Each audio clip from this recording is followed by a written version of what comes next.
Hi, welcome back to അയ്യൻ്റെ kitchen. ഗസ്റ്റൊക്കെ വന്നു കഴിഞ്ഞാൽ പെട്ടെന്ന് ഉണ്ടാക്കാൻ പറ്റിയിട്ടുള്ള നല്ല ടേസ്റ്റി ആയിട്ടുള്ളൊരു വിഭവമാണ് ഇന്ന് ഞാൻ നിങ്ങളുമായിട്ട് ഷെയർ ചെയ്യാൻ പോകുന്നത്. ആദ്യം വേണ്ടത് വെർമസല്ലി ഒന്ന് റോസ്റ്റ് ചെയ്തിട്ട് എടുക്കുകയാണ്. ഇതുപോലെ കയ്യിൽ ഉപയോഗിച്ചിട്ടല്ല കേട്ടോ, പകരം നമ്മുടെ കൈ ഉപയോഗിച്ചിട്ടാണ് വെർമസല്ലി റോസ്റ്റ് ചെയ്തിട്ട് എടുക്കേണ്ടത് കേട്ടോ.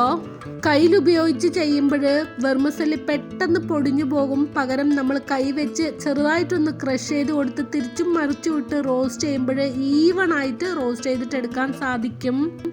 പിന്നെ ഒരുമിച്ചിട്ട് റോസ്റ്റ് ചെയ്യരുത് കേട്ടോ. ഞാനിവിടെ 400 ഗ്രാം വെർമസല്ലി 3 ബാച്ച് ആയിട്ടാണ് ഇതുപോലൊന്ന് റോസ്റ്റ് ചെയ്തിട്ട് എടുത്തിട്ടുണ്ടായിരുന്നത്.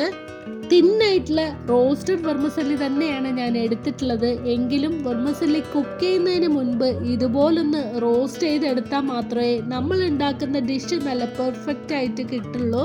ചെറുതായിട്ട് തോന്നാമെങ്കിലും വളരെ പ്രാധാന്യമുള്ളൊരു കാര്യമാണ് കേട്ടോ വെർമസല്ലി റോസ്റ്റ് ചെയ്യുക എന്നുള്ളത്. അതുകൊണ്ടാണ് ഇത്രയും നേരം വിശദീകരിച്ചെന്ന് പറയാനായിട്ട് കാരണം.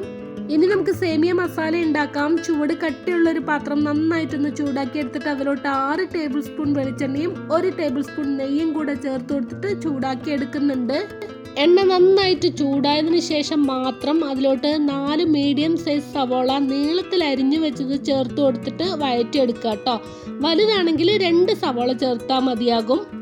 സവോള ചെറുതായിട്ടൊന്ന് കളറ് മാറി നന്നായിട്ടൊന്ന് വഴണ്ടി വന്നതിന് ശേഷം 2 ടേബിൾ സ്പൂൺ ചെറിയുള്ളി പേസ്റ്റ്, 2 ടേബിൾ സ്പൂൺ ഇഞ്ചി വെളുത്തുള്ളി പേസ്റ്റ്, 3 പച്ചമുളക് നീളത്തിൽ അരിഞ്ഞത്, പിന്നെ ഒരു 2 ടേബിൾ സ്പൂൺ പുതിനയില അരിഞ്ഞത്, അതുപോലെ കുറച്ച് മല്ലിയില അരിഞ്ഞതും കൂടെ ചേർത്ത് കൊടുത്തിട്ട് നമുക്കിതെല്ലാം കൂടിയിട്ട് നന്നായിട്ടൊന്ന് വഴറ്റിയെടുക്കണം.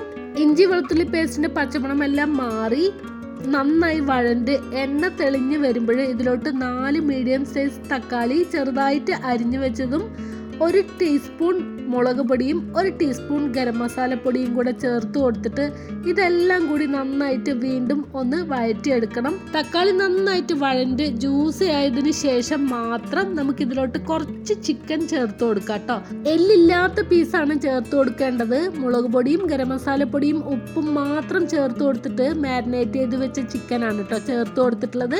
നന്നായിട്ടൊന്ന് മിക്സ് ചെയ്ത് കൊടുത്തതിന് ശേഷം ആവശ്യത്തിനുള്ള ഉപ്പും 2 ടേബിൾ സ്പൂൺ കട്ടിയുള്ള തൈരും കൂടെ ചേർത്ത് കൊടുത്തിട്ട് ഒന്നുകൂടെ ഒന്ന് മിക്സ് ചെയ്ത് കൊടുക്കുന്നുണ്ട്. ചിക്കൻ നല്ല സോഫ്റ്റ് ആയിട്ട് കുക്കാവാൻ വേണ്ടിയിട്ടാണ് കേട്ടോ ഈ സമയത്ത് തന്നെ ഞാൻ തൈരും കൂടെ ചേർത്ത് കൊടുത്തത്. ഇതെല്ലാം കൂടി നന്നായിട്ടൊന്ന് വഴറ്റിയതിന് ശേഷം അടച്ച് വെച്ച് ലോ ഫ്ലെയിമിൽ 5 മിനിറ്റ് വെക്കാം. ഇതിപ്പോൾ നന്നായി വഴണ്ട് എണ്ണയൊക്കെ തെളിഞ്ഞ് കിട്ടിയിട്ടുണ്ട്. ഒന്നുകൂടെ ഒന്ന് നന്നായിട്ട് മിക്സ് ചെയ്ത് കൊടുത്തിട്ട് നമുക്ക് ഇതിലോട്ട് ആവശ്യത്തിനുള്ള വെള്ളം ചേർത്ത് കൊടുക്കാം. ആദ്യം 1 ലിറ്റർ വെള്ളം ചേർത്ത് കൊടുക്കുന്നുണ്ട്. വീണ്ടും 200 ml കൂടെ ചേർത്ത് കൊടുക്കുന്നുണ്ട് കേട്ടോ. ഒന്ന് മിക്സ് ചെയ്ത് കൊടുത്തിട്ട് ടേസ്റ്റ് ചെയ്ത് നോക്കുക. ഉപ്പോ എരിവോ വേണമെങ്കിൽ ഈ സമയത്ത് ചേർത്ത് കൊടുക്കാം. ഇനി ഇത് അടച്ചു വെച്ചിട്ട് നന്നായിട്ടൊന്ന് തിളപ്പിച്ചെടുക്കുന്നുണ്ട്. ഇതുപോലെ വെള്ളം നന്നായിട്ട് വെട്ടി തിളച്ച് വരുമ്പോൾ നമ്മൾ നേരത്തെ റോസ്റ്റ് ചെയ്ത് വെച്ചിരിക്കുന്ന വെർമസല്ലി ചേർത്ത് കൊടുക്കാം. ഇതിപ്പോൾ നമ്മൾ ചേർത്ത് കൊടുത്തത് കറക്റ്റ് അളവിലുള്ള വെള്ളമാണ് കേട്ടോ. ഇതുപോലെ സേമിയ ഇട്ട് കൊടുത്തു കഴിഞ്ഞാൽ സേമിയയുടെ തൊട്ട് മുകളിലായിട്ട് വേണം വെള്ളം നിൽക്കാൻ. മീഡിയം ഫ്ലെയിമിൽ വെച്ചിട്ട് അടച്ച് വെച്ച് 3 മിനിറ്റ് ഒന്ന് കുക്ക് ചെയ്യുന്നുണ്ട്. ഇനി ഇത് തുറന്നിട്ട് നമുക്ക് 1 നാരങ്ങയുടെ നീരും കൂടെ ചേർത്ത് കൊടുത്ത് നന്നായിട്ടൊന്ന് മിക്സ് ചെയ്ത് കൊടുക്കാം. ഈ സമയത്ത് ഫ്ലെയിം കൂട്ടി വെക്കുന്നുണ്ട്. ഇതുപോലെ കുറച്ച് വെള്ളം ഉള്ള സ്റ്റേജിൽ ലെമൺ ജ്യൂസ് ചേർത്ത് കൊടുക്കുന്നത് തന്നെയാണ് നല്ലത് കേട്ടോ. അപ്പോൾ സേമിയയുടെ എല്ലാ ഭാഗത്തും ലെമൺ ജ്യൂസ് ആവുകയും ചെയ്യും. മാത്രമല്ല സേമിയ ഓവർ കുക്ക് ആകുക അല്ലെങ്കിൽ ഒട്ടിപ്പിടിക്കുകയോ ഒന്നും ചെയ്യില്ല. നാരങ്ങ നീരും കൂടെ ചേർത്ത് കൊടുത്തിട്ട് ഇതെല്ലാം കൂടി നന്നായിട്ടൊന്ന് മിക്സ് ചെയ്ത് കൊടുത്ത് വെള്ളം വറ്റിച്ചെടുത്തിട്ടുണ്ട്. ഇതിപ്പോൾ സേമിയ കറക്റ്റായിട്ട് കുക്കായിട്ടുണ്ട് കേട്ടോ. ഇനി ഇതിലോട്ട് 1 ടേബിൾ സ്പൂൺ നെയ്യും കൂടെ ചേർത്ത് കൊടുത്തിട്ട് വീണ്ടും ഒന്നുകൂടെ ഒന്ന് എല്ലാം കൂടിയിട്ട് മിക്സ് ചെയ്തെടുക്കുന്നുണ്ട്. തീ ഓഫ് ചെയ്ത് കൊടുക്കാം. നമ്മുടെ സേമിയ മസാല റെഡിയായി കഴിഞ്ഞു. ഏറ്റവും അവസാനം അല്പം മല്ലിയിലയും കൂടെ ചേർത്ത് കൊടുത്തിട്ട് അടച്ചു വെക്കാം. അരമണിക്കൂറിന് ശേഷം വിളമ്പിയാൽ മതി. ഞാനിതിപ്പോൾ വീഡിയോ പെട്ടെന്ന് ഷൂട്ട് ചെയ്യാനായിട്ട് കുറച്ചു നേരമൊന്നും വെക്കുന്നില്ല കേട്ടോ. ചൂടോടുകൂടെ വിളമ്പുകയാണ്. കാര്യം സിമ്പിളായിട്ട് സേമിയ വെച്ചിട്ട് ഇതുപോലൊരു വിഭവം ഉണ്ടാക്കുമ്പോഴും ഒരുപാട് കാര്യങ്ങൾ ശ്രദ്ധിച്ച് ചെയ്താൽ മാത്രമാണ് കേട്ടോ ഇത്രയും പെർഫെക്റ്റ് ആയിട്ട് നമുക്ക് ഉണ്ടാക്കിയെടുക്കാനായിട്ട് സാധിക്കുള്ളൂ. നല്ല ചൂടോടുകൂടെ വിളമ്പുമ്പോഴും നിങ്ങൾക്ക് കാണാൻ സാധിക്കുന്നുണ്ടാവും വെർമസല്ലി തമ്മിൽ ഒട്ടിപ്പിടിക്കുകയോ അല്ലെങ്കിൽ കട്ട പിടിക്കുകയോ ഒന്നും ചെയ്തിട്ടില്ല. ഇനിയിതിപ്പോൾ എത്ര നേരം കഴിഞ്ഞാലും ഇതുപോലെ തന്നെ ഇരിക്കും കേട്ടോ. നമ്മുടെ ചാനലിൽ 5 വർഷം മുമ്പ് ഞാൻ ഈ ഒരു റെസിപ്പി ഷെയർ ചെയ്തിട്ടുണ്ടായിരുന്നു. ഈ റെസിപ്പി ഷെയർ ചെയ്തതിന് ശേഷമാണ് ആദ്യമായിട്ട് നമുക്ക് കൂടുതൽ സബ്സ്ക്രൈബേഴ്സും ലൈക്സും വ്യൂസും ഒക്കെ കിട്ടിയിട്ടുണ്ടായിരുന്നത്. മുമ്പ് ഷെയർ ചെയ്തത് ചിക്കനൊന്നും ചേർക്കാതെ പ്ലെയിൻ ആയിട്ടുള്ളൊരു ഡിഷായിരുന്നു.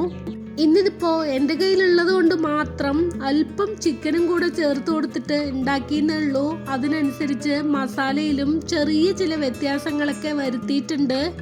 അങ്ങനെ ഒരുപാട് സാധനങ്ങളൊന്നും ചേർക്കാതെ നമ്മുടെ വീട്ടിലെന്നും ഉണ്ടാകുന്ന കുറച്ച് ഇൻഗ്രീഡിയൻസ് വെച്ചിട്ട് പെട്ടെന്ന് ഉണ്ടാക്കിയെടുക്കാൻ പറ്റിയിട്ടുള്ള ടേസ്റ്റി ആയിട്ടുള്ള ഒരു ഡിഷാണ്. ട്രൈ ചെയ്ത് നോക്കുക കേട്ടോ. എന്നിട്ട് നിങ്ങളുടെ അഭിപ്രായങ്ങൾ കമൻറ്റ് ബോക്സിൽ അറിയിക്കുക. പിന്നെ വീഡിയോ ഇഷ്ടപ്പെട്ട് കഴിഞ്ഞാൽ ഒന്ന് ലൈക്ക് ചെയ്യാനും ഷെയർ ചെയ്യാനും മറക്കരുത്. ചാനൽ സബ്സ്ക്രൈബ് ചെയ്യാതെ കാണുന്നവർ സബ്സ്ക്രൈബ് ചെയ്ത് സപ്പോർട്ട് ചെയ്യാം കേട്ടോ. മറ്റൊരു വീഡിയോയുമായി വീണ്ടും കാണാം. അതുവരെയും ബൈ. Thank you.